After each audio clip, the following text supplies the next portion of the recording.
사랑하는 성도 여러분, 여러분들은 혹시 바다에서 풍랑을 만나본 적이 있으십니까? 저는 배에서 만나본 적은 없고요. 대전에서 사역할 때 섬선교를 할 때 한번 만나본 적이 있습니다. 섬선교 첫날 이제 출발을 해서 담임 목사님, 그 섬기는 교회 담임 목사님 계시고 3, 40명의 대원들이 함께 이렇게 차를 타고 갔었는데 풍랑 때문에 낮에 들어갈 배가 못 들어가서 저녁에 들어간 경험이 있습니다. 오늘 본문은 자연 세계인 바다와 풍랑에 대한 예수님의 권위를 인상적으로 기록하고 있습니다. 예수님께서는 고된 사역의 일정을 마치시고 무리로부터 떠나서 다른 사역으로 이제 전환하시기 위해 오늘 본문 35절에서 뭐라고 하십니까? 저편으로 건너가자고 제자들에게 말씀하셨습니다. 1차적으로는 군중들을 피해서 쉬시고자 하셨을 것이고 2차적으로는 제자들을 가르치기 위해서 또 피하셨을 것이고 가장 큰 이유는 이방인 지역에도 가셔서 복음을 전하시고 병자를 고치시려고 말씀하신 것이었습니다. 그래서 제자들이 배 안에 예수님을 모시고 건너편으로 항해를 시작합니다. 그런데 문제가 생겼죠. 항해가 진행되는 중에 갑자기 큰 폭풍이 일어나서 배를 덮치게 된 것입니다. 갈릴리 호수에서는 사실 자주 이런 폭풍이 일어나곤 했는데 때로는 배를 전복시킬 정도로 격렬한 폭풍이었습니다. 이어서 중요한 점은 제자들이 베테랑 어부들 아닙니까? 이런 폭풍이 있을 때 대처를 잘하는 사람이었을 텐데 그래서 굳이 주님을 안 깨우고도 대처할 수 있었을 텐데 이거 허겁지겁 주님을 지금 깨우는 것을 보면 베테랑 어부들조차 감당할 수 없는 큰 폭풍이었다는 것을 우리가 짐작할 수 있습니다. 첫 번째 본론으로 들어가겠습니다. PPT를 띄워주시겠습니까? 같이 읽겠습니다. 시작.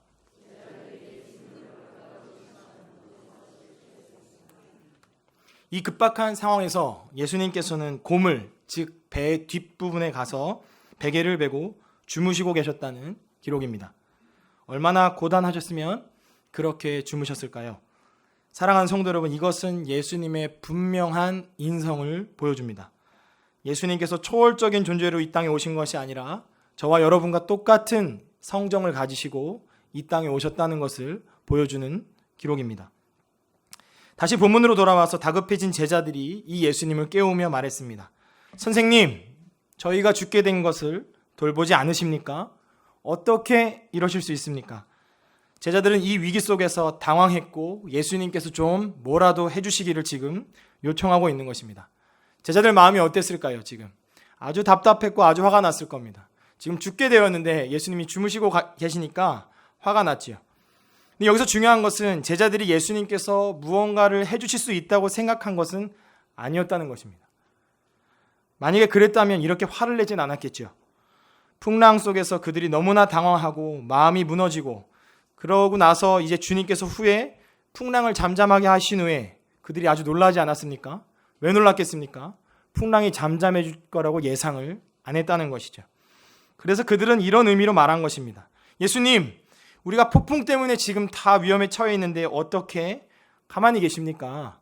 이대로 계시면 예수님도 죽고 우리도 다 죽습니다. 거의 반 협박초로 예수님께 따지는 모습을 볼 수 있습니다. 오늘 본문과 우리가 연초에 나누었던 요나서 1장은 상당히 비슷합니다. 배로 출발했고 가다가 풍랑을 만난 것도 똑같죠. 무엇보다 주인공이 지금 뭐 하고 있습니까? 잠을 자고 있습니다. 예수님도 지금 주무셨고 요나도 잠을 잤었습니다. 그리고 두려워하는 사람들이 있었고 주인공 때문에 풍랑이 멈추죠. 이 일로 인해서 놀라는 사람들로 끝나는 것도 똑같습니다. 그런데 이 두 사건 사이에는 공통점도 있지만 큰 차이점도 있습니다. 무엇입니까? 풍랑이 잠잠해지는 방법이 다르죠. 요나는 그 폭풍이 자신의 불순종 때문에 일어난 것을 알고 자신이 바다로 뛰어들어갔습니다. 던지라고 했죠. 예수께서는 어떻게 하셨습니까? 자신의 권세 있는 말씀으로 바다를 잠잠케 하셨습니다.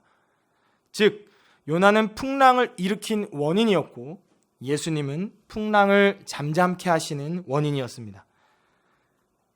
요나처럼 선지자 중에 하나인 예수님이 아니라 하나님의 아들로서 오신 예수님이시라는 것을 보여주고 있는 것입니다. 그리고 나서 예수님께서는 풍랑을 잠잠케 하시고 나서 제자들을 뭐라고 하십니까? 너희들이 믿음이 없구나. 라고 꾸짖으십니다. 만일 제자들이 예수님의 하나님 되심을 믿었다면 풍랑이 결코 예수님이 함께 하시는 배를 침몰시킬 수 없었다는 것을 확신했을 텐데 그런 믿음이 없었기 때문에 풍랑 앞에서 두려워했고 떨었던 것입니다. 이 예수님의 책망을 듣고 나서 제자들이 생각하게 되었을 것입니다. 예수님이 저 정도로 권세가 되어 있는 분이신가? 여러분, 지금 풍랑이 멈춰지는 게 하나도 신기하지 않으시죠? 왜냐하면 우리가 상상하며 읽지 않기 때문에 그렇습니다. 제자들, 베테랑 어부들이 당황할 정도라면 배가 깨어지게 될 정도로 기록되어 있지 않습니까? 굉장히 큰 폭풍이었기 때문에 베테랑 어부들이 풍랑이 멈추자마자, 우연이 아니죠, 예수님께서 잠잠하라 고요하라 하자마자 풍랑이 잠잠해졌기 때문에 너무나 놀랐고, 제자들이 생각할 때에 우리 선생님은 내가 이전에 알던 그런 만나던 수준의 분이 아니시겠구나라고 생각하게 되었을 것입니다.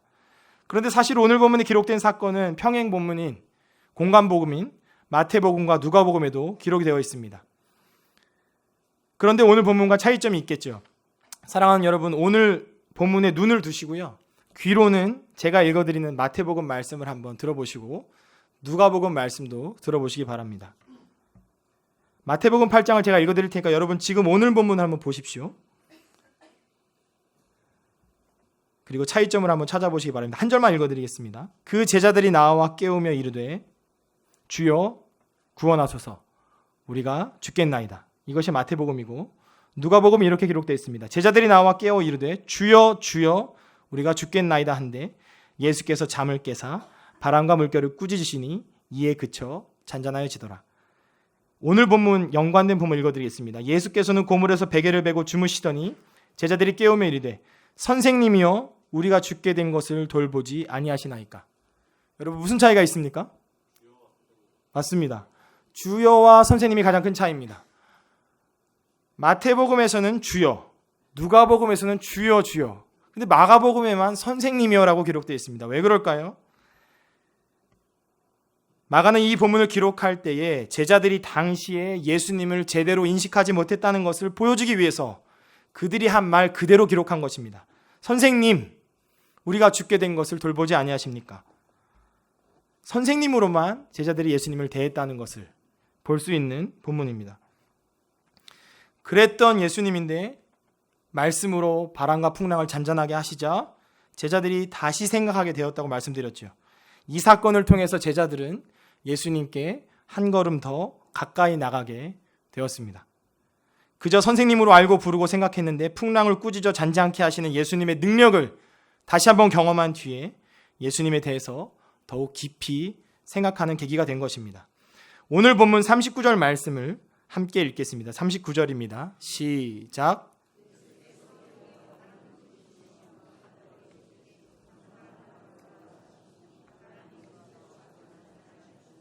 아멘. 예수께서 오늘 본문에서 바람을 어떻게 하셨다고요? 꾸짖으셨다고 기록되어 있습니다. 예수님께서 복음서에서 꾸짖으신 대상이 네 부류가 있죠. 첫 번째는 사람입니다. 예수님께 혼난 제자 누구입니까? 베드로입니다. 둘째는 귀신입니다. 귀신을 향해서 꾸짖으신 적이 있고, 셋째는 질병입니다. 누가복음 4장에서 열병을 꾸짖으셨습니다. 그리고 오늘 본문에서 누구를 꾸짖으셨습니까? 바람을 꾸짖으셨습니다. 이것은 예수님께서 하나님께서 보내신 메시아임을 드러내는 것이죠. 인간도 다스리시고 영의 세계, 귀신도 다스리시고 자연 세계, 바람도 다스리시고 심지어 질병까지 다스리시는 것을 복음서 전체에서 구석구석에서 증거하고 있습니다. 그리고 나서 예수님께서 자신과 예수님이 탄 배를 삼키고 제자들을 죽이려고 했던 바다를 굴복시키신 것은 사실 바다를 굴복시키신 것이 아니라 예수님을 방해하려는 사단을 꾸짖으신 것이라고 볼 수 있습니다. 책망하신 것이죠. 마가는 이런 본문들을 통해서 예수님의 신성을 지금 부각시키고 있습니다. 아까 예수님의 인성을 말씀드렸는데 이 인성은 지금 우리와 똑같은 인성이죠. 엄마 뱃속에서 아기로 태어나셨습니다. 유년 시절도 똑같이 우리와 겪으셨습니다. 몫으로 일하셨고 눈물도 흘리셨고 피곤함도 느끼시는 그런 예수님이셨습니다.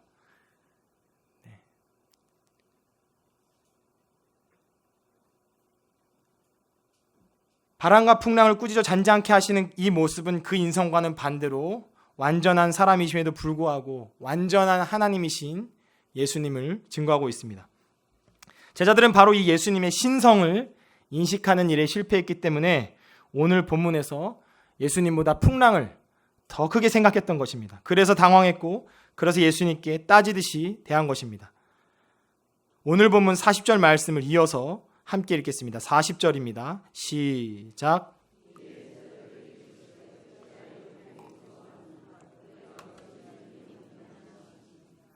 너희가 아직도 믿음이 없느냐? 라는 뜻입니다. 어찌라는 뜻을 원어대로 분석하면 아직도라는 뜻입니다. 왜 이런 말씀하셨겠습니까? 제자들이 예수님에 관해서 깨달을 수 있는 충분한 시간이 있었기 때문에 그렇습니다.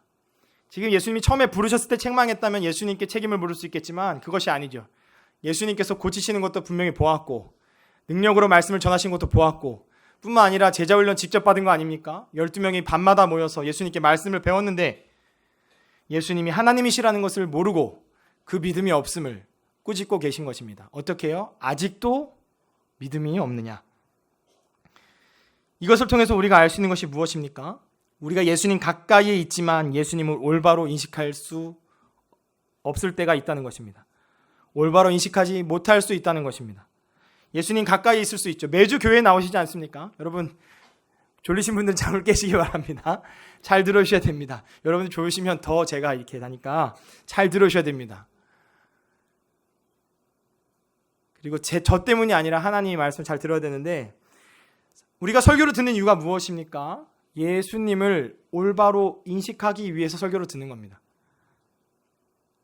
우리가 예수님을 좋은 분으로 생각할 수 있고 선생님으로 여길 수 있지만 성경에서 말씀하시는 예수님은 그것으로 끝나지 않죠. 우리 인생 전체를 주관하시고 온 우주 만물을 다스리시는 예수님. 아까 우리 찬양에 찬양한 것처럼 우리의 경배의 대상이 되시는 예수님이십니다. 인류 역사 전체를 주관하시는 예수님을 우리가 더 알아가기에 힘써야 합니다. 그런데 이 일에 제자들이 실패했습니다. 크신 예수님을 믿지 못했고 함께 하시는 예수님을 믿지 못했습니다. 그래서 당황했고 그래서 따졌습니다. 우리가 예수님의 제자임을 자처하면서도 이런 우를 범할 때가 있습니다. 우리가 성도임을 자처하면서도 정작 크신 예수님을 바르게 섬기지 못할 수가 있죠. 내가 믿고 싶은 예수님 만들 때가 있습니다. 내 마음대로 섬길 수 있죠. 언제요? 성경 말씀에 관심을 갖지 않으면 그렇게 됩니다. 지금도 여러분들이 설교를 듣고 계시지만 정말 오늘 내가 하나님의 뜻이 무엇인지 정말 궁금하다. 이런 갈급함이 있으면 누가 말씀을 전해도 잘 들립니다. 그런데 지금 여러분 집에 있는 상황과 여러 가지 것 걱정될 때가 있죠. 저도 있습니다. 앉아서 들을 때 그런 생각이 있으면 절대로 말씀이 들리지 않죠. 듣기는 들어도 듣지 못하고 보기는 보아도 보지 못합니다. 어떨 때요? 관심이 없을 때 그렇습니다. 우리의 관심에 있는 것에 그 왜곡돼서 우리가 주님 말씀을 들을 때가 있지요. 오늘 본문에서 예수님을 따랐던 제자들의 기대가 무엇이었을까요? 제자들의 기대는 한 자리를 차지하는 것이었습니다. 예수님께서 왕이 되시면 내가 왼쪽이나 오른쪽에 좀 앉으면 좋겠다라고 생각했던 것이죠. 나중에 제자들이 무엇을 가지고 싸웁니까? 주제가 무엇입니까? 누가 크냐 가지고 싸웁니다. 예수님 안 계실 때 제자들끼리 누가 크냐, 누가 더 좋은 자리를 들어갈 거냐 엄청나게 싸웁니다. 즉 제자들은 관심이 자신이 커지는 데 있었습니다. 그 결과가 무엇입니까? 정작 자신들에게 하나님 나라를 보여주시고 가르쳐 주신 예수님을 알아보지 못하게 되는 이런 안타까운 일이 일어나게 되었습니다. 들었어도 듣지 못했고 보고도 알아보지 못했습니다.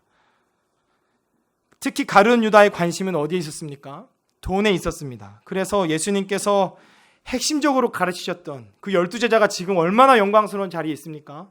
가룟 유다가 조금 더 예수님 말씀에 귀를 기울이고 그 마음을 회개하고 돌이켰더라면 우리가 천국에서 그 가룟 유다를 만날 수 있었을 텐데요. 그의 관심은 돈에 있었기 때문에 나중에 은30 때문에 큰 돈도 아니죠. 은30 때문에 예수님을 배반하게 되는 너무나 안타깝고 슬픈 일이 벌어지고 말았습니다. 둘째 본론으로 들어가겠습니다. PPT를 띄워주십시오. 같이 읽겠습니다. 시작.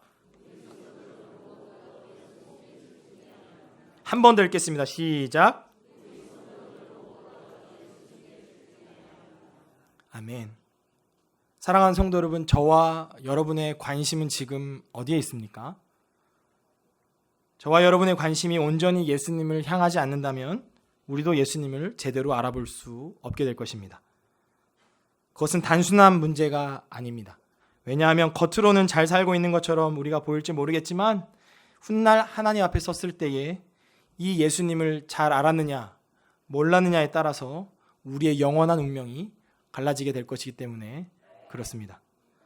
반대로 우리가 예수님의 크심을 알고 함께 하심을 알고 온전히 예수님께 집중할 때 우리의 인생에는 놀랍고 아름다운 변화가 가득하게 될 줄로 믿습니다. 우리 옆에 있는 분들에게 이렇게 한번 권면하겠습니다. 큰 문제와 씨름해야 큰 답이 나옵니다.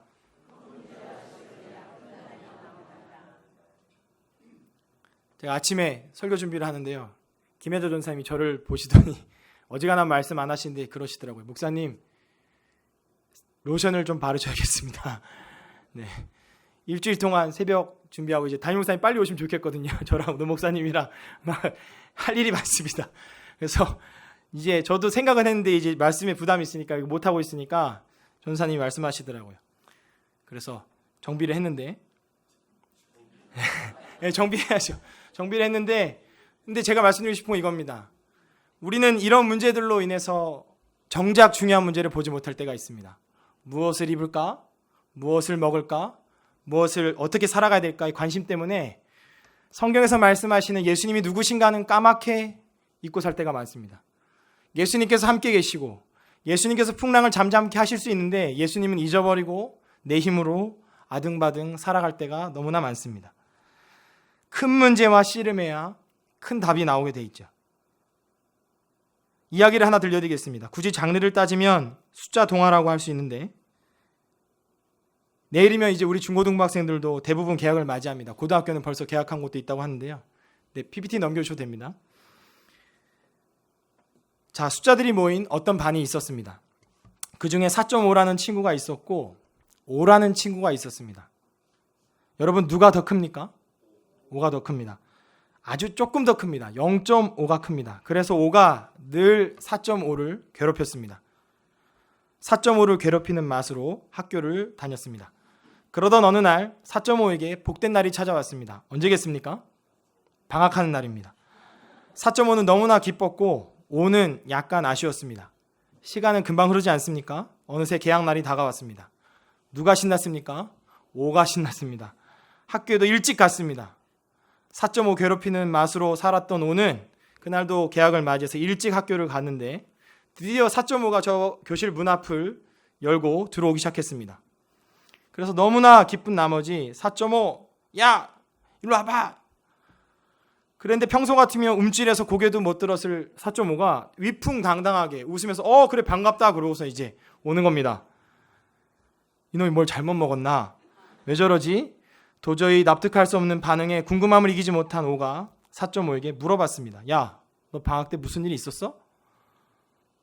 5의 물음에 4.5는 대답을 했고 5는 충격의 도가니에 빠지게 되었습니다. 도대체 4.5는 5에게 뭐라고 대답했을까요? 어떻게 하셨죠? 제가 말씀드린 있습니까? 없습니까? 맞습니다. 나 방학 동안에 점 뺐어. 네, 이해하시는 분 없으십니까? 몇이 됐습니까? 그러면 숫자가 45가 됐습니다. 제가 연합신학대학원에서 이제 찬양을 공부할 때 교수님께서 해주신 얘기입니다. 굉장히 깊은 의미가 들어 있습니다. 여기서 점은 우리 각자에게 있는 컴플렉스와 같다고 설명해 주셨습니다. 우리는 자꾸 우리 컴플렉스에 집중하죠. 다른 사람의 컴플렉스에 집중합니다. 즉 결핍에 집중하며 살아갑니다. 이것만 좀 더 보완했으면. 우리가 자녀들 볼 때도 그렇죠. 우리 자녀는 이것만 잘하면 좋겠는데 제가 우리 성도님들, 학부모님들 아무리 위로해도 소용이 없습니다. 누구누구는 이런 걸 잘합니다 해도 부모님들은 똑같이 얘기합니다. 그런데요, 이걸 좀 더 잘하면 좋겠습니다. 부모 마음이 다 그렇죠. 그만큼 한국 사람들은 집중하면서 결핍에 집중하며 살아갑니다. 자꾸 남과 비교하며 살아갑니다. 남의 눈을 의식하며 살아갑니다. 누가 잘하고 누가 못하고 거기에 엄청나게 관심이 있습니다. 그래서 등장한 단어가 엄친아 아닙니까? 엄마 친구 아들은 다 잘한다더라. 다 거짓말입니다.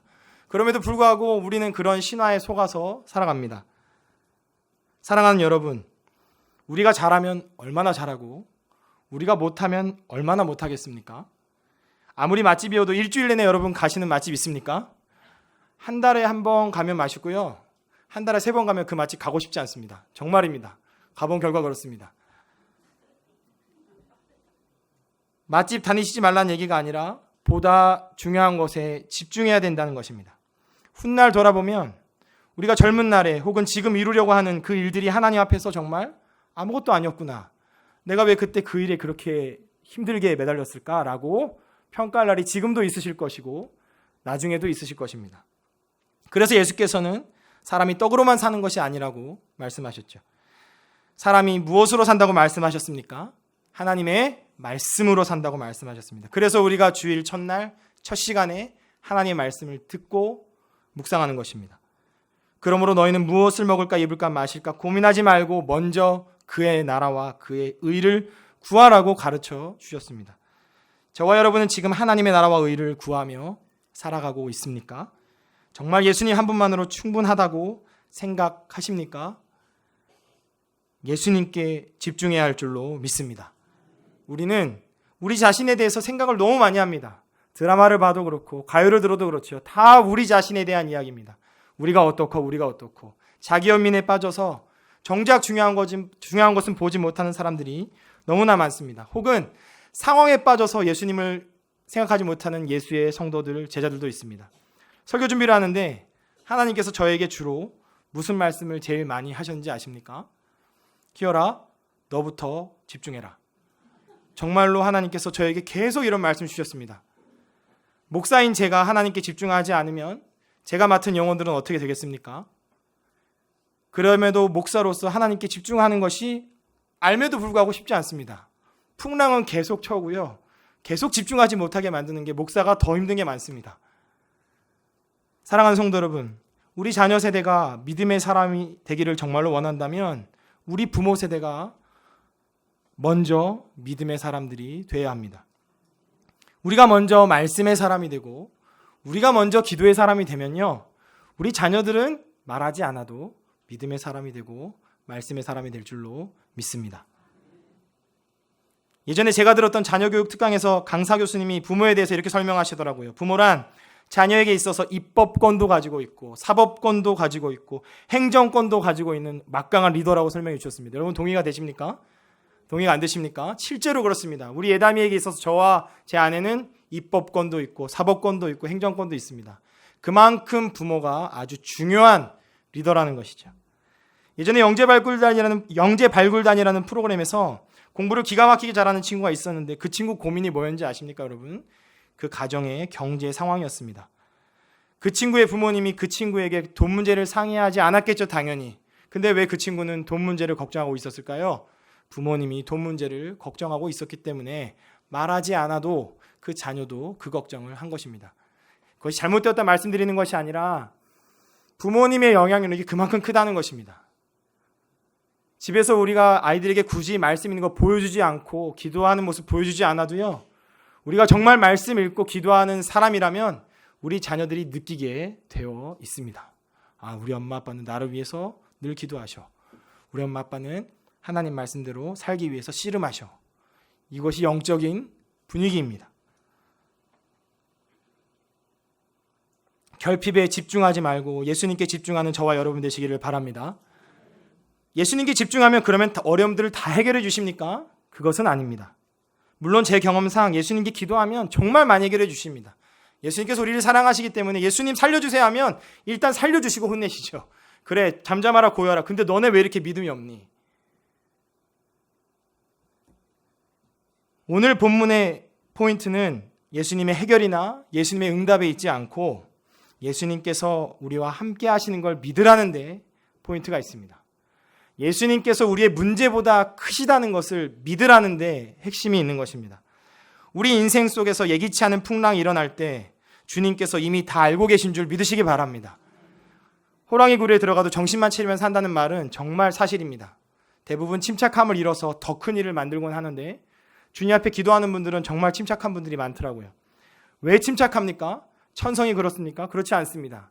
기도할 때 예수님께서 크시고 나와 함께 하신다는 것을 확신하고 있기 때문에 처음엔 당황할 수 있지만 다시 침착한 마음으로 주님께 기도하면 그 상황보다 크신 주님이 보이고 나를 사랑하며 나와 함께 하시는 주님이 보일 수밖에 없는 것입니다.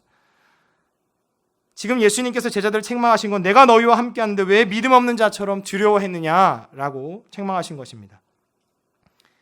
누가복음 10장에서 예수께서는 마르다에게 이렇게 말씀하셨습니다. 마르다야 마르다야 내가 많은 일로 염려하고 근심하나 몇 가지만 하든지 혹은 한 가지만이라도 족하니라. 그 전반기에 여러분 신방 많이 받으셨죠?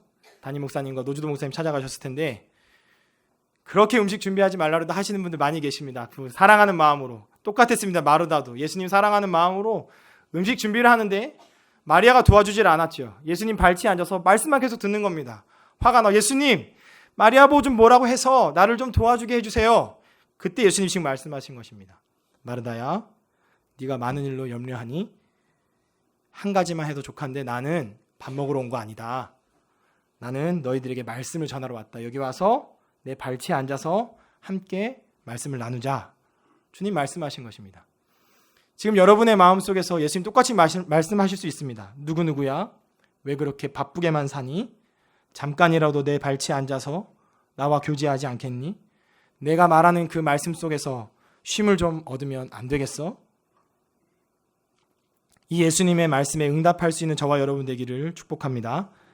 적용을 해보겠습니다. 사랑하는 성도 여러분, 그 주보를 한번 보시겠습니까? 주보 맨 앞장을 보십시오.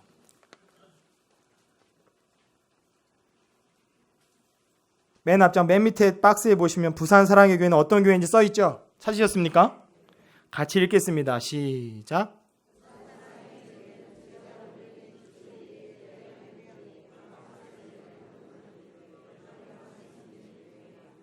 아멘. 여러분 우리 교회가 이런 교회입니다. 여러분 나중에 누가 소개할 때 이렇게 소개하시면 되는데 여기서 제일 중요한 단어가 뭡니까? 제가 아까 띄워드렸는데요. 제자훈련입니다. 왜 중요합니까? 제자훈련의 기초 위에라는 말이 있기 때문에 그렇습니다. 그냥 예배하고 그냥 다음 세대 세우고 그냥 열방을 섬기는 것이 아니라 제자훈련의 기초 위에 예배합니다. 예수님의 제자로서 예배한다는 뜻입니다. 예수님을 선생님으로만 아는 것이 아니라 예수님을 나의 온전한 구주로 영접해서 정말 경배하는 예배를 드린다는 것입니다. 다음 세대를 양육할 때 예수님의 제자로 양육한다는 것입니다. 열방을 섬길 때도 그들을 예수님의 제자로 삼기 위해서 선교하러 나간다는 것입니다. 제가 부산에 가서 사역한다고 하니까 다는 아니지만 꽤 많은 분들이 부산 분들이 꽤 셀 텐데요 걱정하시더라고요. 근데 저는 사실 서울, 광명, 대전에 사역할 때 경상도 분들이랑 잘 맞았습니다. 이렇게 잘 친하게 지내서 걱정 안 했었는데 와서 보니까 와서 보니까 서울, 광명, 대전, 부산 중에 우리 부산 분들이 제일 젠틀하십니다. 정말 이거 아부하는 게 아니라 제가 우리 교회 와서 느끼는 겁니다. 그리고 지금 8개월이 지나서 왜 그럴까 생각을 해보면 담임 목사님과 함께 여러분들이 말씀을 가지고 씨름했던 기간들이 있기 때문에 가능한 것이라고 생각합니다. 정말 다릅니다. 제가 있던 서울 교회도 좋은 교회고요. 광명에 있던 교회도 좋은 교회고요. 대전에 있었던 교회도 참 좋은 교회였습니다. 너무나 많이 배웠는데 제가 부산에 와서 제자훈련하는 교회는 처음이거든요. 근데 정말 다릅니다. 굉장히 성숙하시고 굉장히 겸손하시고 굉장히 온유하신 분들을 제가 많이 만났습니다. 근데 사랑하는 성도 여러분, 제자훈련은 시작에 불과하죠. 제자훈련은 우리의 평생에 지속되어야 합니다. 예수님의 뜻과 하나가 될 수 있도록 우리의 삶을 온전히 내어드리는 저와 여러분 되시기를 바랍니다. 우리 부산 사랑의 교회 성도들이시라면 즐겁게 제자훈련 동참하시기를 주님의 이름으로 축복합니다. 아멘 하셨습니다. 말씀을 정리하겠습니다. 예수님보다 크신 분이 없습니다. 예수님보다 우리에게 귀한 분도 없는 줄 믿으시기 바랍니다.